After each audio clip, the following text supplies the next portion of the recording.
జమ్మూ కాశ్మీర్ పహల్గాంలో జరిగిన దుర్మార్గమైన ఉగ్రవాద దాడిలో 28 మంది పర్యాటకులను హతమార్చిన దుశ్చర్య మృతులకు నివాళిగా జనసేన పతాకాన్ని శ్రీకాకుళం పట్టణంలోని జిల్లా నియోజకవర్గ కార్యాలయాల్లో అవనతం చేశారు. బుధవారం ఉదయం నిర్వహించిన కార్యక్రమంలో జనసేన పార్టీ పతాకాన్ని సగం వరకు దించారు.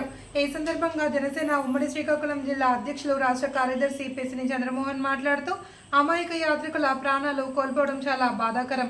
ఉగ్రదాడిలో ప్రాణాలు కోల్పోయిన వారి ఆత్మకు శాంతిని చేకూర్చాలి అని భగవంతుని ప్రార్థిస్తున్నాము. ఈ సమాచారం తెలిసిన వెంటనే జనసేన పార్టీ అధ్యక్షులు రాష్ట్ర ఉప ముఖ్యమంత్రి కొణిదెల పవన్ కళ్యాణ్ కలత చెందారు. ఉగ్రదాడిని జనసేన పార్టీ తీవ్రంగా ఖండిస్తోంది. మృతులకు సంతాపాన్ని తెలియజేస్తున్నాము. 3 రోజుల పాటు సంతాప కార్యక్రమాలు నిర్వహించాలి అని జనసేన పార్టీ అధ్యక్షులు పవన్ కళ్యాణ్ దిశానిర్దేశం చేశారు. ఈ కార్యక్రమంలో జనసేన శ్రీకాకుళం నియోజకవర్గ సమన్వయకర్త కోరడ సర్వేశ్వరరావు, జనసేన ఉమ్మడి శ్రీకాకుళం జిల్లా సంయుక్త కార్యదర్శులు కీర్తి, సుశీల, బంబిడి సిద్ధు, చిట్టి భాస్కర్, శ్రీకాకుళం మండల పార్టీ అధ్యక్షులు తాటిరాజుల కూర్మారావు, జిల్లా నాయకులు సైలాడ సతీష్, సిద్ధయ్య, కింతలి, సంతోష్, భట్ట, శంకర్ యాదవ్ తదితరులు పాల్గొన్నారు.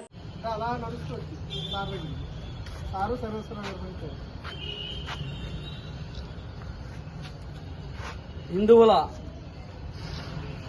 దైవ కార్యక్రమంలో భాగంగా దైవ యాత్రా కార్యక్రమంలో దేశవ్యాప్తంగా అనేక గుడులను సందర్శిస్తున్నటువంటి సందర్భంగా ఏదైతే భారతదేశంలో యాత్రికుల మీద ఏదైతే తీవ్రవాదులు దాడి చేసినటువంటి దాడిని జనసేన పార్టీ ఉమ్మడి శ్రీకాకుళం జిల్లా తరపున నియోజకవర్గం తరపున తీవ్రంగా ఖండిస్తా ఉన్నాం.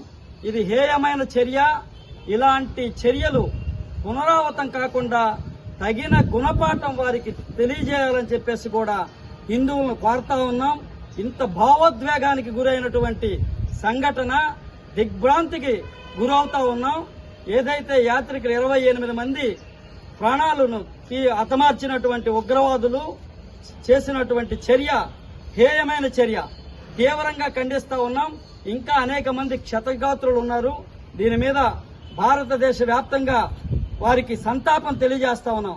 జనసేన పార్టీ అధ్యక్షులు రాష్ట్ర ఉప ముఖ్యమంత్రి వారి ఆదేశానుసారం ఈ రాష్ట్రంలో అన్ని నియోజకవర్గాల్లో, అన్ని మండలాల్లో, అన్ని జిల్లాల్లో కూడా వారికి సంతాప సభలు ఏర్పాటు చేసి 3 రోజులు సంతాప కార్యక్రమాలని జనసేన పార్టీ విస్తృతంగా సంతాపం తెలియజేయమని చెప్పేసి అధ్యక్షుల వారి ఆదేశం మేరకు ఉమ్మడి శ్రీకాకుళం జిల్లా ఆధ్వర్యంలో ఈ రోజు ఇక్కడ సంతాప సభ ఏర్పాటు చేసి, అలాగే ఈ రోజు సాయంత్రం కొవ్వొత్తుల ర్యాలీ కూడా ఏర్పాటు చేయడం జరిగింది శ్రీకాకుళం పట్టణంలో.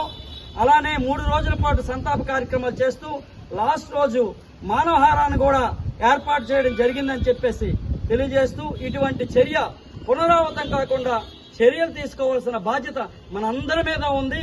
ఇటువంటి చర్యను తీవ్రంగా ఖండిస్తా ఉన్నాం. జై హింద్. జై హింద్.